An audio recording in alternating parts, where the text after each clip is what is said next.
What do you think jazz has taken from the blues and vice versa? Well, I think that jazz has taken the roots from the blues. I've always heard it said that in order to play jazz, you have to be able to play blues. What do you Yeah, I say? think blues informs you emotionally, and jazz is more intellectual, but the blues brings you back to the heart. You playing what you feel. Yeah, you're playing what you feel. There's another common denominator I'd like to throw in the ring. What about improvisation? There's a style of improvisation that make it jazz and a certain style of improvising that make it blues.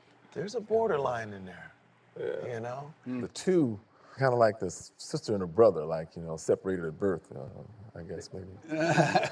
I listen to a lot of jazz. There's a lot of blues in it, And it makes it accessible for somebody like me to grab a hold and get a start. Keb Mo, multiple Grammy winner, musician, producer, writer. Talk about your music. How'd you get started?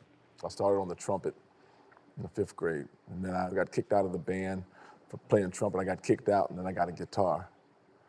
Yeah. And then they didn't kick you out when you... They couldn't kick me out because they didn't have a guitar in the band anyway, so I was on my own. So, and then I played steel drums most of my teenage life, from 12 to 18, calypso music. And I played, So where did you pick up calypso music from? Well, I lived in Compton, and the only guy that had been taught by the people from Trinidad to make steel drums lived on my block. Okay. And then he taught me calypso, and I learned how to play all the steel drums, and I learned how to play the timbales and the bongos and everything else they had laying around. So you didn't start out in the blues. And when did blues grab you and say, here's the way I'm going? Blues, I came to the blues very late. I had no identity as a musician early on. I came to the blues in my mid-30s, really.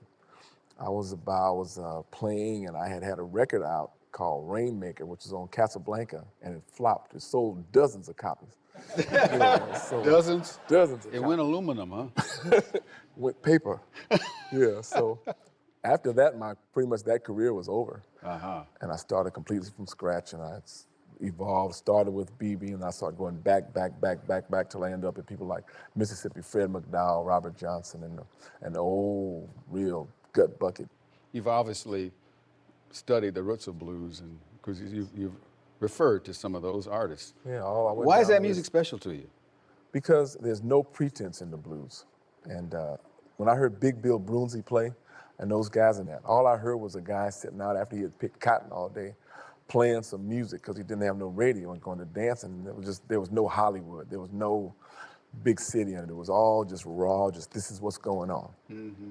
And I was very much moved by that because I hadn't really ever thought like that. I hadn't really looked at music like that. I only looked at it like, how can I get some money? Where's my next gig coming from? What can I play to make me some money? And I kept thinking about that. And that never worked. It was always that when I was truly inspired, things would happen.